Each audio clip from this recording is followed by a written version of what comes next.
Ton téléphone sonne, le numéro qui s'affiche, c'est celui de ta banque, le vrai numéro.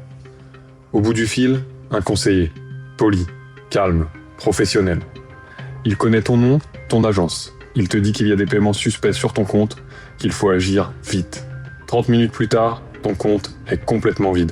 Ça, c'est l'arnaque au faux conseiller. D'après la Banque de France, la fraude aux moyens de paiement, c'est près d'1,2 milliard d'euros par an. Et environ un tiers de ces montants passent par la manipulation, avec en tête cette arnaque-là. Et quand tu appelles ta vraie banque, elle te sort la phrase « Écoute bien, vous avez validé l'opération vous-même, on ne peut absolument rien faire ». Eh bien, c'est faux. Dans la plupart des cas, ta banque doit te rembourser. C'est la loi. Et dans cette vidéo, je te montre exactement quoi dire et quoi faire. D'abord, le principe. Retiens bien ça. Une opération que tu n'as pas autorisée, la banque doit te la rembourser. Immédiatement. Au plus tard, à la fin du premier jour ouvrable, après ton signalement. C'est l'article L133-18 du Code monétaire et financier. Note-le, il pourra te servir. Sa seule porte de sortie, te soupçonner. Toi, de fraude. Et là, la banque, elle doit le justifier par écrit auprès de la Banque de France. Ça ne se fait pas en un claquement de doigts. Alors la banque va se défendre autrement. Elle va dire que tu as été négligent, que tu as donné tes codes, que c'est de ta faute. Sauf que, deuxième chose à retenir, c'est à la banque de prouver ta négligence grave. Ce n'est pas à toi de prouver ton innocence. Et la loi précise même que le simple fait que l'opération ait été validée avec tes codes ne suffit pas comme preuve. C'est l'article L133-23. Ça devient extrêmement intéressant.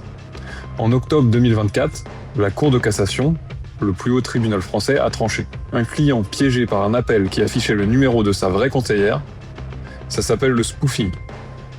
L'escroc déguise son numéro. Le client, mis en confiance, a suivi les instructions du fraudeur.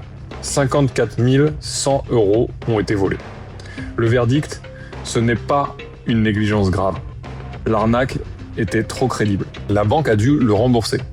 Et en juin 2025, la Cour a confirmé la même logique dans une autre affaire, à 98 000 €.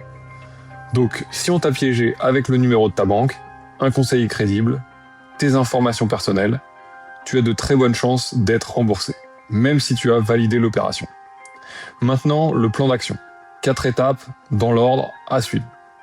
Premièrement, tu fais opposition. Tout de suite. Deuxièmement, tu signales la fraude à ta banque. Sans tarder et par écrit.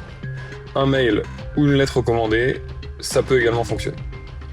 Tu écris noir sur blanc que tu n'as pas autorisé ces opérations. Que tu demandes le remboursement au titre de l'article L133-18. Et sache-le, tu as jusqu'à 13 mois après le débit pour contester. Mais plus tu signales vite, mieux c'est. Troisièmement, tu déposes plainte au commissariat ou en gendarmerie. Petit cas particulier, si c'est juste ta carte qui a été utilisée en ligne alors qu'elle est toujours dans ta poche, tu peux la signaler sur Perceval. C'est une plateforme du ministère de l'Intérieur. Attention, c'est un signalement, ce n'est pas une plainte, et ça ne couvre que la carte. Pour des virements, c'est la plainte classique. Quatrièmement, si la banque refuse de te rembourser, tu ne lâches rien.